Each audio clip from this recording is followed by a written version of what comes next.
With a single click from the computer, a hologram displayed all the information about the subclass known as Hanya to the group. They were all currently inside Logan's room. When asked what Layla was, Quinn found it hard to answer without making himself seem suspicious. He didn't know a lot about vampires in the first place, and all his knowledge before could be said that came from Fex. The only person that knew about the system and some of the system skills was Logan. The suggestion had been made that perhaps they could find something online, so as they planned to head to Logan's room to do some research, Quinn told him beforehand what Layla was. Based on the algorithm taken from the photos of Layla's face, it seems like my genius AI system was able to come up with something. The AI cross-references and matches the details with folklore tales related to vampires in one way or another, Logan said as he gave a quick wink to Quinn while nobody was paying attention to him. Layla and the others began to read the information displayed. What was written out was precisely the same as what had been displayed from Quinn's system. "Emotional? Me?" Layla said suddenly, but she realized that she was letting what the screen said now prove her wrong. So correcting herself, she tried her best to hold everything in. She cleared her throat and started again. "Okay, say I am this Hanya demon thing. The only thing I don't understand is the feeding off negative emotions part." "If I was to take a guess," Borden said, "I would say it's one of two things. Just as Quinn gets pleasure from blood, you might be able to feed off the aura of negative or sad people. Or there is the second option, you feed by making people negative." The others didn't say anything, but they felt like Borden was spot on with his deduction. That line could only be interpreted like that, and they hoped it wasn't the second one. However, the first part might prove difficult as well. Where were they meant to find negative people? Would they have to go around the school looking for someone who had just broken up? Or perhaps start calling people names? "Don't worry too much about this," the system said to Quinn, seeing his concern. "Remember what I said about Category C? Unlike ghouls or vampires who need blood or flesh to survive, the Hanya don't need negative emotions to live. This is just what powers them and allows them to evolve eventually." That was another thing that Quinn worried about, evolving. He remembered that there was also a chance that Peter could have evolved into the Wendigo. Perhaps what Layla would evolve into wasn't exactly a good thing. "So, do you know if they feed on negative emotions or feed by creating negative emotions?" Quinn asked. "Ha ha, this was why I didn't want to butt in, but I felt the need to. I don't remember," the system replied. Useless as always, Quinn thought. "So based on the information, unlike Quinn and Peter, you won't have abnormal strength or speed," Logan explained, "but instead magical abilities, perhaps in a way similar to Quinn's blood abilities. What about your ability from before? Can you still use that?" Logan asked. She shook her head in response. "No, I already tried on the way over here. It's completely gone, but it was expected," she replied. "Well, have you thought about what ability you want?" Borden asked. "Now's the time for a fresh new leaf. We don't know if telekinesis is compatible with vampires or not, but even so, if you want to, you could choose a completely new ability." Layla continued to fidget and play with the small bumps on the top of her head as she thought about it. If she moved her hair to the side of her face, it would slightly cover them up, but a hairband or bandana would be best as well. What would Mom's reaction be if she saw this? Then she started to think about her bow. It was an item gifted and given to her by her mother before she came to the academy. "I think it would be best to still have an ability that complements my bow," said Layla. "We don't know how this magic works, but if it's like Quinn's blood abilities, it will have a limit before they can be used again. So it's best to have a backup to use in any case scenario. And a melee weapon doesn't suit me since I didn't get any stronger in the other departments, but I'm not sure if I want to stick to telekinesis or not. Maybe after using my vampire abilities, there might be something more suited for the bow and them together. I'll have to think about it for now." "I think that's the right choice," said Borden. "Well, what are we waiting for? We need to test your powers, right? Let's see what you can do." "What? Here? Now? But I don't even know how or what to do," Layla responded. Logan's room was pretty big due to it being one of the VIP rooms. It was even bigger than Borden and Quinn's room, which was meant to house 3 people inside, so there was plenty of floor space. Still, things were lying all over the floor, and Logan quickly allowed his spiders to get to work clearing everything and putting it to the side. After a few moments, the floor looked almost brand new. "Is there anything those spiders can't do?" Borden thought. They weren't going to fight, so the space was enough. They just needed her to use her skills. Layla stood in the middle of the room, and the target of choice for her abilities would be Quinn. This was because he had a healing factor that they could rely on, and technically had the strongest body there. He also felt like it was only right to volunteer himself for something like this, being the person who changed her. "So what do I do?" Layla asked. "I guess I can explain what I do when I use my blood abilities," Quinn suggested. "You should feel this strange energy in your body swirling around. Try grabbing onto it. Then when you release that energy, you have a clear image inside your head of what you think the skill will look like. It's quite similar to how we learn our usual skills from skill books, only you don't have any references to go on. This kind of just works for me," Quinn said. Logan, back on his computer, pretended to have taken and found more information about Hanya, when in reality, it was just what Quinn had already told him. He described the characteristics of the power they used and what the two skills might look like, giving out every bit of detail apart from what the ability did. "That thing is extremely detailed to be up online," Forden commented. "Are you sure that vampires didn't write that article?" "Well, we won't know till we try, will we? I don't think it's accurate, but it allows us to start somewhere," Logan replied. "Unless you have any better ideas?" Layla closed her eyes, and nearly instantly she could feel the strange energy that Quinn was talking about. Maybe it was because she no longer had her ability, and there weren't many other changes to her body apart from this one, but she was able to pick it out straight away. However, as she thought and grabbed onto this energy more, memories started to appear in her head. Memories of her mother. Memories of her time at Pure, and memories of her dear friend Aaron. Without realizing it, her face looked sad on the outside, and tears were flowing down them, dropping onto the floor. She tried her best to ignore them and started to picture one of the skills, the spiritual chain.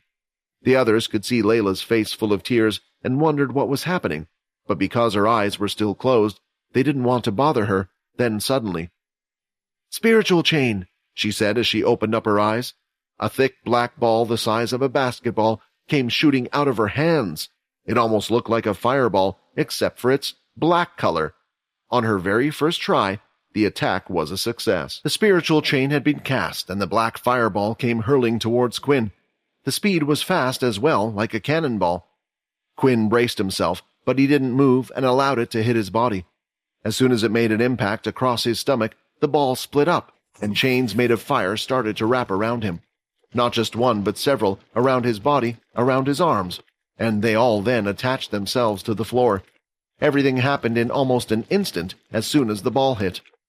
While a part of the chains were wrapped around Quinn, the other end wherein a circle shape attached to the floor. Quinn tried to use half of his strength at first to move. He thought it would be enough, and didn't want to upset Layla if it was weak. But it seemed impossible for him to move. He then tried using his full strength, and this time he could move slightly, but the chain still seemed to hold. A few seconds later, they had disappeared entirely, and he could now move again. "Well," Layla said with an excited look on her face. She was happy with her success, and how with relative ease she was able to perform the skill on her first try. "It's strong," Quinn replied. "Really strong. I used my full strength, and I still couldn't break free." The boys were surprised as well at what Quinn had said. He didn't have his gauntlets on, but his regular strength was still plenty strong.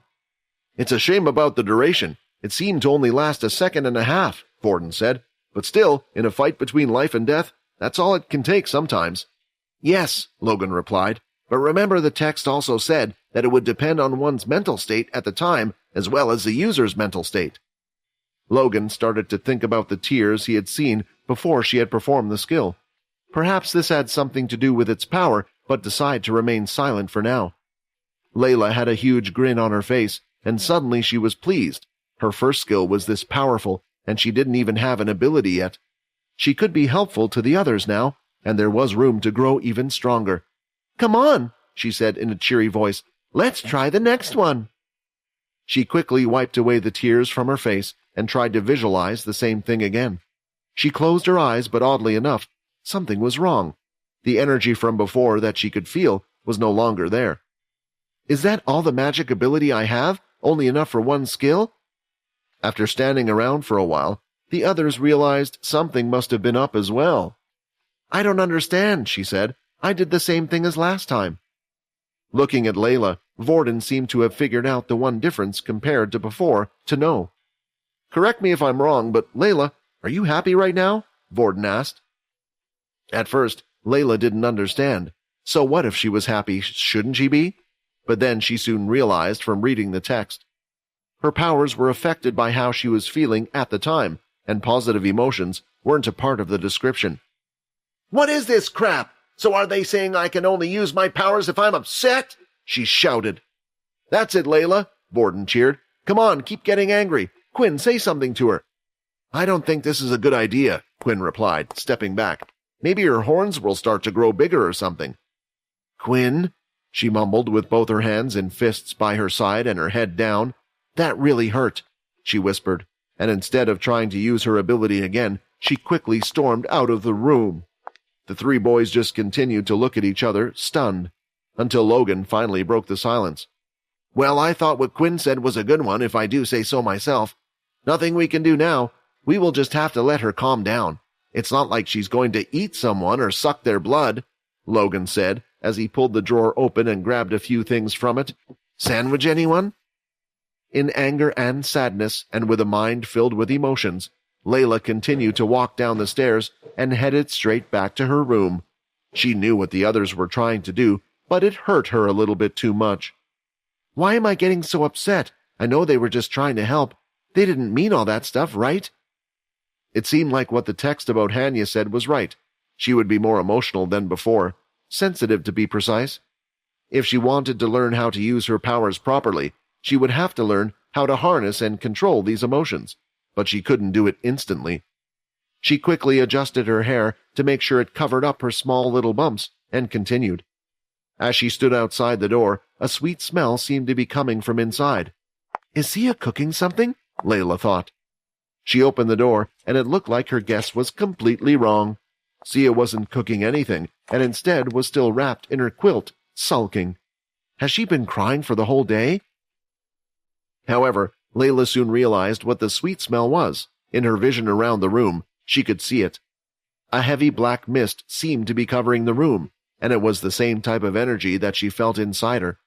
She tried reaching for it, grabbing it, and it looked as if the mist moved and went inside of her own body. Suddenly she felt a surge in power inside her cells. She could feel something overcome her. Although it felt powerful, at the same time she felt sad, as if these negative feelings from the room were now inside her. "Layla, you're finally back." "Yes," Layla replied as she couldn't hide her smile. "I'm back, but I'm a bit hungry." In an unknown place, underground, where it was pitch black and not a single speck of light could be seen, the sounds of growls could be heard, monstrous roars and clashing, banging of all sorts as they rattled their cells. Thankfully, these creatures had been locked away, pinned behind special black bars, trapped with no way out. To get to such a dark place, one would have to walk hundreds of meters down a spiral staircase, and then finally down the many hallways. Walking down one hallway, Silver could hear it all. It was a place she hated to visit, and she never wanted to come back here again, but she needed to. She continued to walk until eventually she stopped outside one of the rooms. Behind bars, a dark figure could be seen. "Tell me, why did you do it? Why did you do it?" "Brother." On a particular planet, when one would look up at the sky, they would discover the fact that there were 3 moons. 2 of the moons shined brightly, allowing a light glow on the surface, while one of the moons had an important role. It created a permanent eclipse blocking out the sun. While the other 2 were naturally made, this one was not, set up to perfectly move along and shift with the planet's slow rotation to make it so it would always remain in the dark, but still would provide enough heat for survival. This was the planet that the vampires had chosen to call home. It wasn't a very large planet, and most of the place was unpopulated, but in one section there were signs of civilization as life could be seen. Buildings were created from a black hard substance crafted in a jagged style, but signs of modern technology could also be seen in use, as lights lit up the streets with a lukewarm glow, not too bright. Strangely, carriages would be used as a form of transportation, but there were no horses or animals to man them, as they were powered by a different source of energy. If one could look closer, one could see that everything was being powered by blue crystals. It was a mixture of old and new. The city was surrounded by what looked like a forest that went all around the outside of the buildings, and towards the back of it, a single large mountain. In front of the mountain was a castle that was a quarter of the size of the mountain itself. It was grand in size and had a sleek design. Unlike the other buildings, this one was also made of black material, but had been carefully carved out, creating a perfect castle. Going around the large central castle, on either side were 14 smaller castles. They equally looked impressive, each bearing their crest on a giant cloth at the front. However, 2 of these castles looked a little run down compared to the rest and displayed no such crest. There was also no lights or fires lit, showing no signs of inhabitants in the buildings. One of the castle's family crests displayed a ring with 6 strings attached to it, pulling it from above. This was the Sanguinous family's castle. Inside, on the bottom floor in their private training hall, a portal had suddenly appeared floating in the center of the room. 2 guards dressed in black clothing with a gold trim going around it stood outside. They too bore the crest on their shoulders. They turned their heads looking into the room when they heard noises. "A return portal has been activated," one of them said. "Go inform the Lord of the Knight's return." With that, one of them took off down the hallway. First to go arrive through the portal was Peter, although he didn't look like his usual self as he was disguised as Quinn. Both of his hands remained tied behind his back, but he was compliant. The one who followed after him was Fex, and eventually Silver. The remaining guard immediately entered the room and got down on one knee in front of Silver. "We welcome your return, young master and knight Silver." "No need to be polite to him," Silver said. "Remember, he is to be punished." "Sorry, a habit, miss." To remind everyone that Fex was indeed a criminal, she used her red string, mixed with her blood abilities, and wrapped up Fex's arms behind him as well. "Go inform the Lord that we will be meeting him in the main room," Silver commanded. "As you wish," the man said, as he lifted himself and bowed down to Silver before rushing off again. "Gosh, do they always have to be that uptight and formal? Am I right, sis?" Fex said in an upbeat tone. "Shut it, you," Silver replied. "Do you know how much trouble you could have been in? The other families and the king are unaware of this situation. We managed to keep it under wraps." "I knew you would," Fex interrupted. Silver immediately glared at him back and decided to use even more string, wrapping it around his mouth so he could no longer interrupt her. "Much better," she said. "Because of this, the punishment you will receive will be dealt with within the family. There is no need for the council to make a decision. Furthermore, we can use this illegal creator to pin the blame on one of the other families. Your father will be pleased and will lighten your punishment." Fex noticed that Silver had made the extra effort to call him your father. She never did call him father herself, and always referred to him as the leader or lord. "I'm glad you brought me the right person," she continued. "The truth was, I had already found out who had created the illegal later on. If you were to bring me someone else, I wouldn't know what to do." Fex was glad he knew his sister well. He knew she wouldn't have stopped to look for the creator after finding out there wasn't illegal. This was why part of his plan was to make Peter look like Quinn, just in case, and it seemed like he was right. However, she was too trusting at times as well. Her checks would only go so far, and she wouldn't dream to think Fex would break the rules and lie to her. She had this naive thought that others upheld the rules as much as she did. Bringing in someone who was able to transform never crossed her mind. In most cases, he would never have gone this far for someone, but he had made a promise. A short while later, the 3 of them were now in the main room. They all knelt on the red rug that led up to a small staircase, where a grand chair was centered. In the chair, the family leader, or vampire lord of the sanguinous, Lee sat. By his side was a middle-aged man with a small little goatee beard and pointy black hair, his second vampire knight that held the same position as Silver. Silver had stood up to give a full report, explaining why the process had taken longer than she had thought and explaining the details clearly, although she altered some trying to show her brother in the best light possible, saying how he had planned to come back sooner until discovering the so-called illegal. She went even further, stating he had killed the illegal and brought back the vampire, the root cause of the problem all on his own, noting she had next to near no involvement in the matter. Hearing all of this just made Fex feel bad. His dear sister was doing this all for him, so he could take all of the glory, while it was her hard work all along, and even worse, he had lied about it.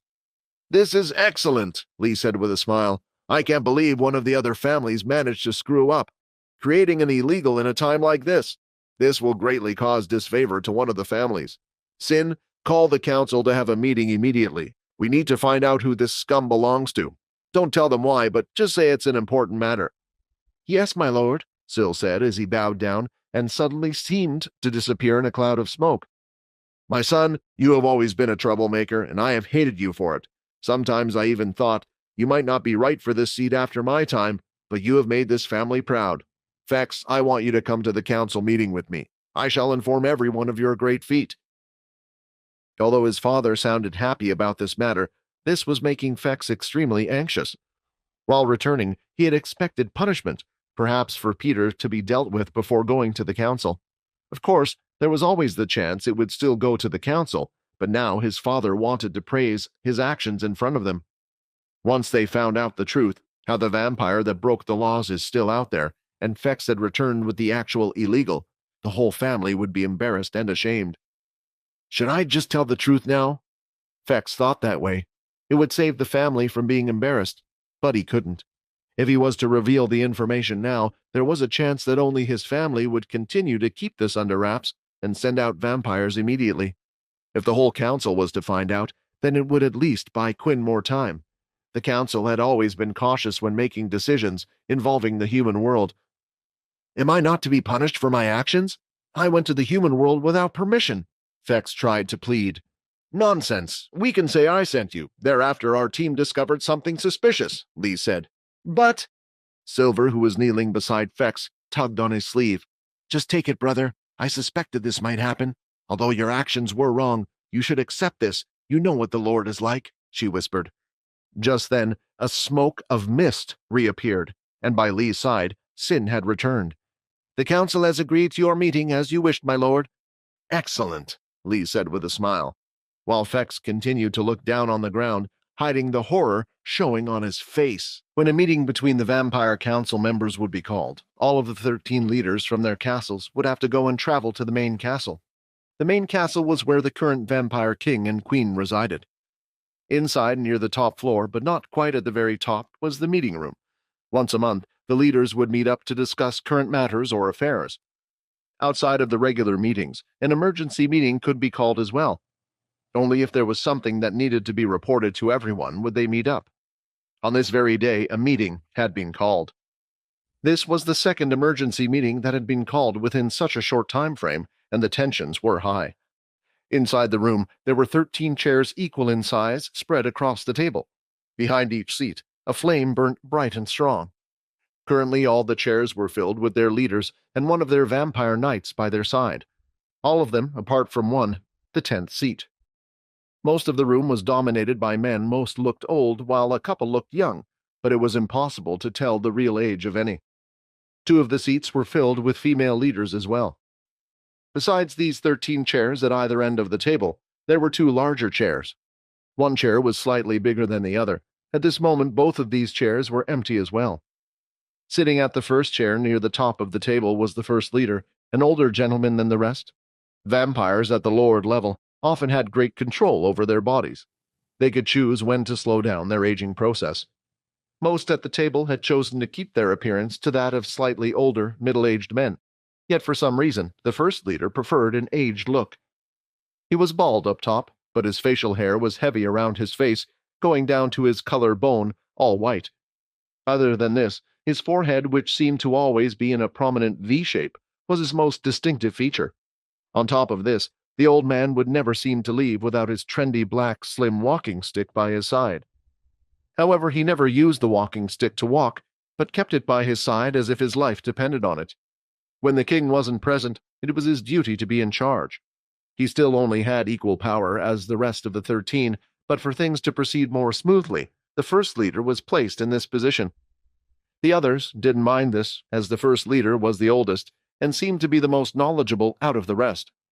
Once everyone was seated, he banged his walking stick 3 times across the floor to signal the meeting would begin, and all the room fell silent. I, Bryce Kane, leader of the first seat, will now begin this meeting. This meeting has been called by the 13th seat leader of the sanguinous family, Lee, the old man said. I hope you all know that the king is still resting and will not be attending this meeting. Unless a matter cannot be agreed upon, there will be no need to call him. Now please, Lee, explain to us why this meeting was called." "Rather than explain this matter, I would like to bring them in, if I may," Lee asked, to which Bryce responded with a nod. The doors to the room opened, and in came Silver, Fex, and Peter, who were now officially in a black set of handcuffs. They seemed to be made from the same material as the buildings. While they walked into the room, Lee tried to look at the other leaders to see if there was a reaction from one of them. They all have pretty good poker faces. Maybe they don't know what he has committed." With no reaction, Lee had no choice but to continue. "Recently, I was tipped off by our agents that there was something strange going on at Earth.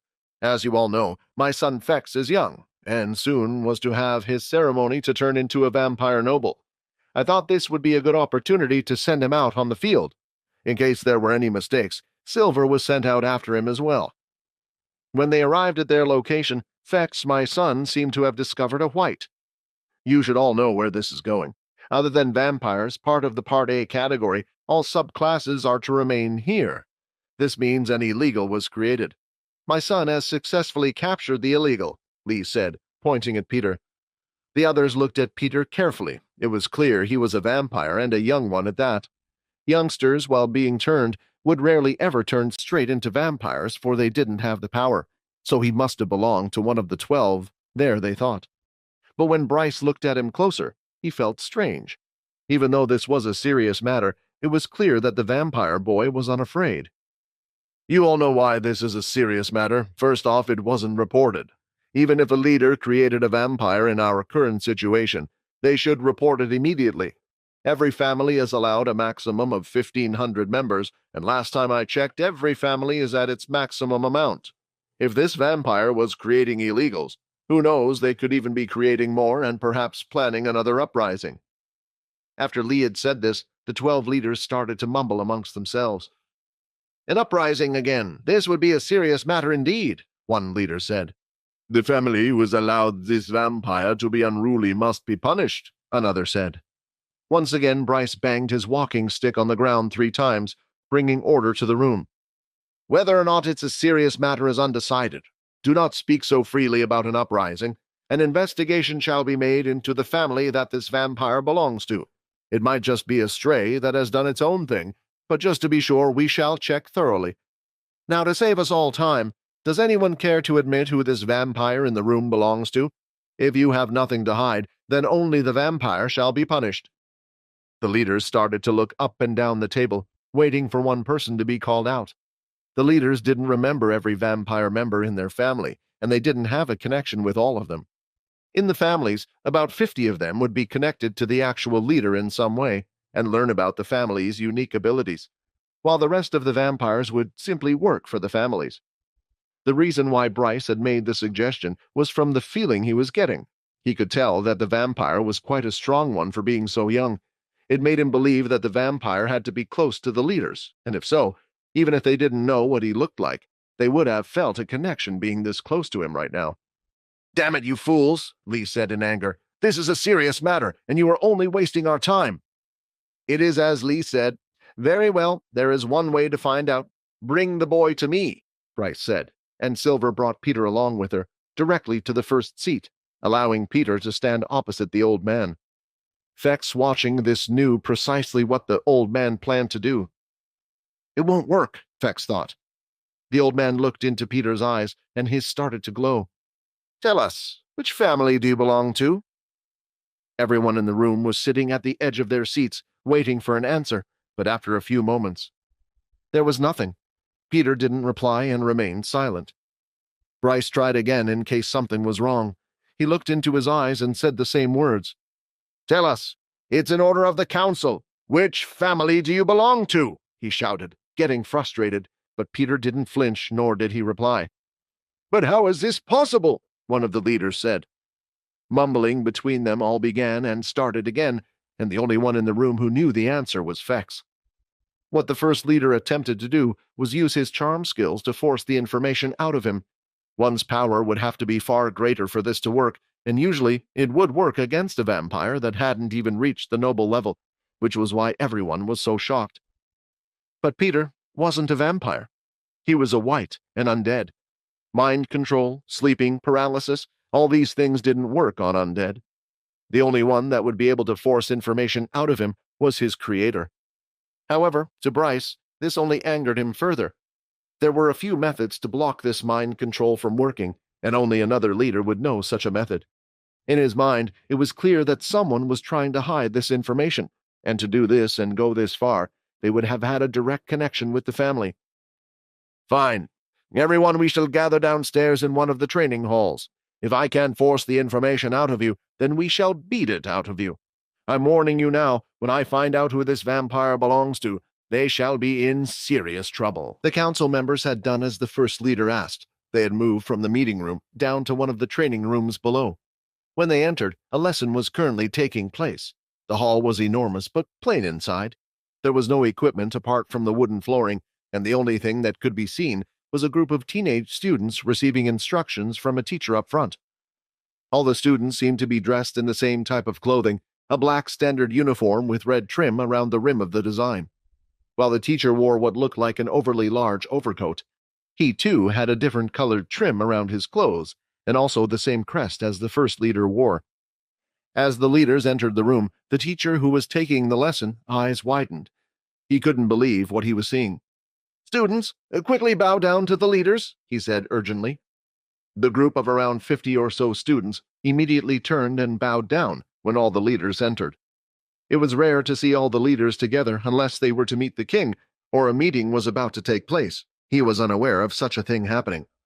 "Oh, that's right. I forgot about the current tour being organized in the main castle," Bryce said to himself. "I hope you don't mind, Phil." "Not at all, Phil," the teacher said. "It's an honor to even be in your presence." In the chorus, all the students repeated what the teacher had said, keeping the exact phrase at the same time. "It's an honor to be in your presence." When Peter entered the room with Fex and Silver, he was surprised to see how similar it seemed to the military academy. The only difference was it appeared like they had more respect for the leaders, and everything was a lot more organized. Rather than them being compliant and obedient through fear, Peter could tell even just by looking at the vampires that they were obedient through respect. All students were now sitting on one side of the room. Their teacher was in the front row, while the leaders were all lined up on the other side. The students were nervous just by looking at the leaders.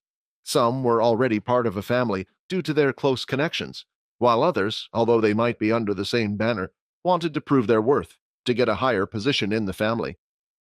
The vampires who weren't directly linked to a family were referred to as the pool.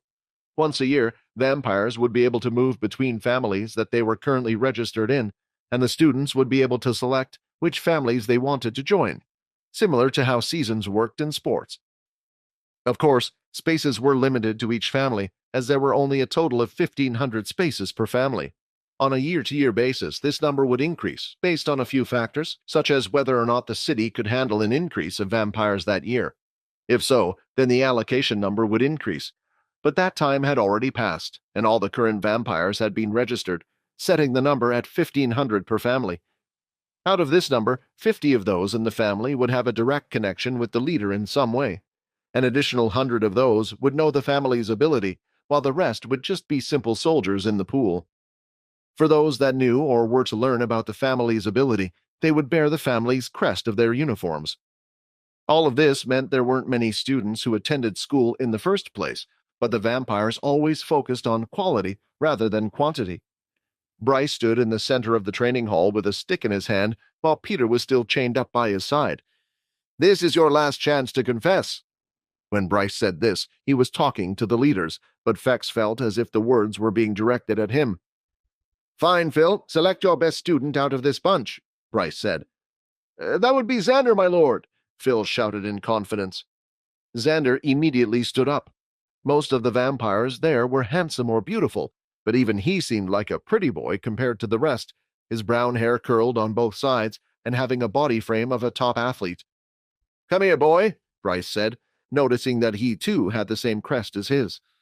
Seeing the crest meant he was one of the 100 selected to be in the family, and he thought there must have been a reason for him to be selected.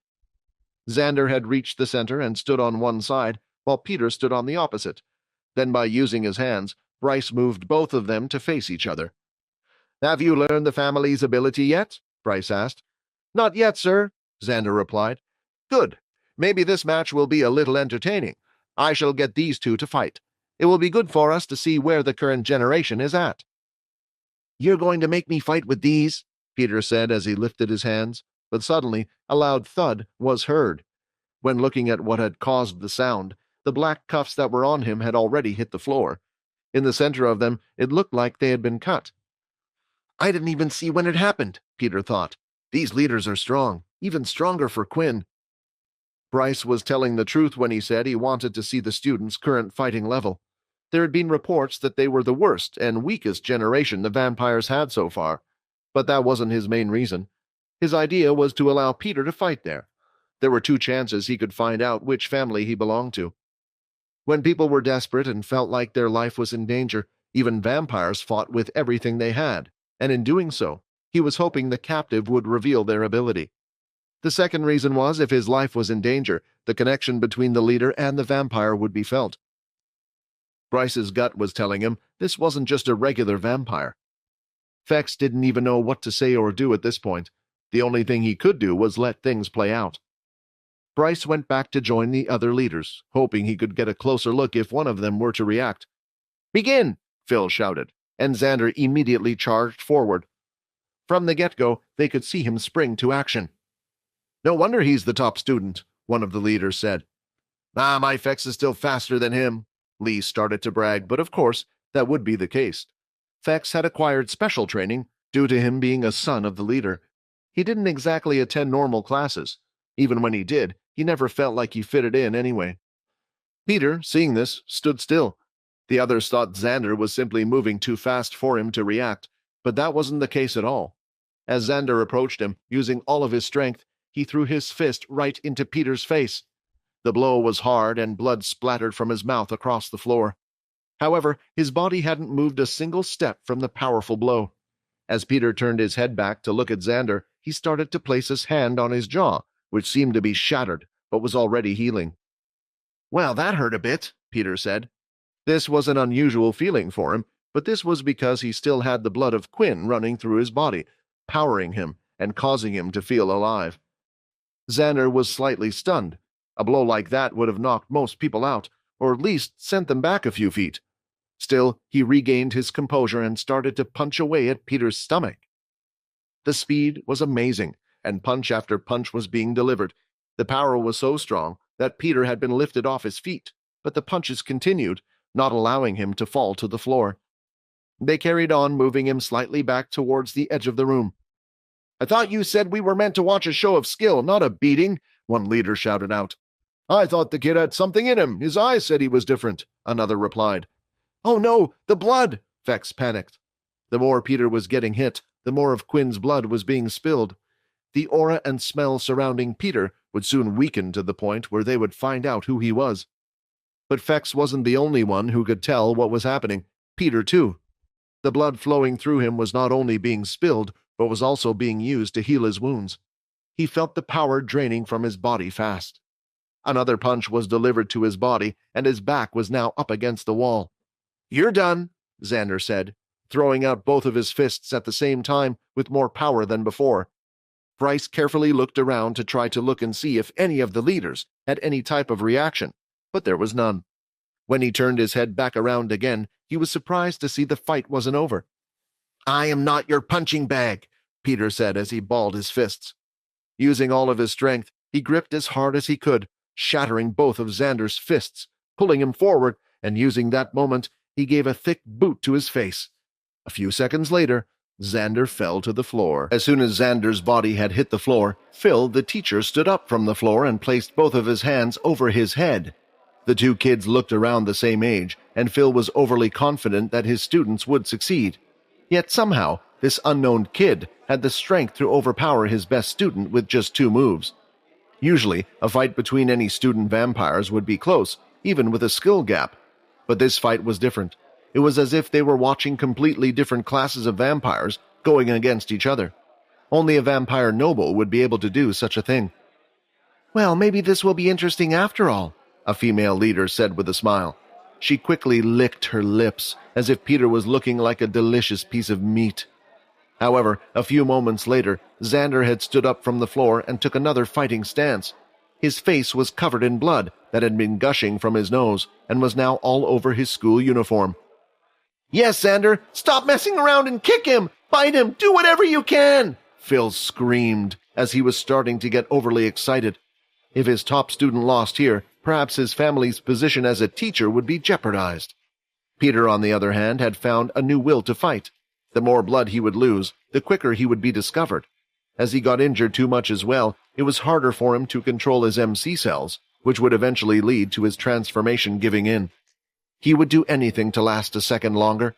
After seeing how strong just one of the leaders were, Peter wanted to do anything, any minute or second, to delay them from going after him. Xander this time moved in again, not as fast as before due to him being cautious now.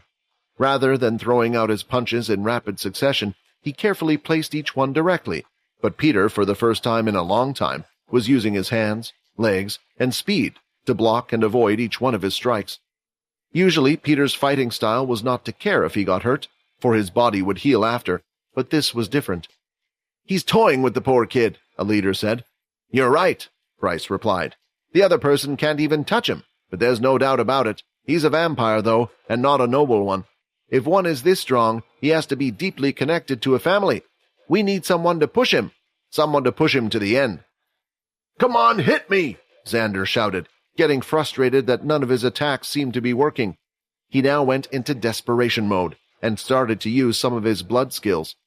He performed blood swipes, but if one couldn't hit someone with their fist, it would equally be useless to try to use the blood abilities, unless they had a skill that slowed Peter down. Other than that, there seemed to be no way for Xander to win this fight. Peter, however, had decided that he would not strike back, his reason, delaying the fight. After a while, the others noticed this too, and eventually, clack, clack, clack.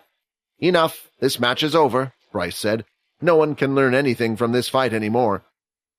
While Xander went back to tend to his injuries, Bryce was thinking about what to do. Of course, he could beat the kid himself, but that would be too simple. "Bryce," Lee interrupted, "may I suggest if you could let my son be the one to face him? I believe we will all be able to learn something then, and after all, he was the one who brought him in."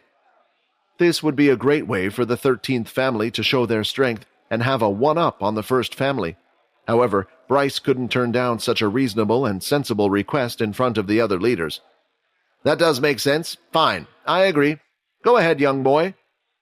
Even though Fex had been called to the stage, he didn't move from his spot. His father was constantly calling out his name, but his mind was deep in thought. He was trying his best to come up with a solution to get out of this. Until his sister gave him a small slap on the back of the head from behind, as he went to turn around to complain, he could hear his name being called out by his father. "Fex, what's the matter with you?" said Lee.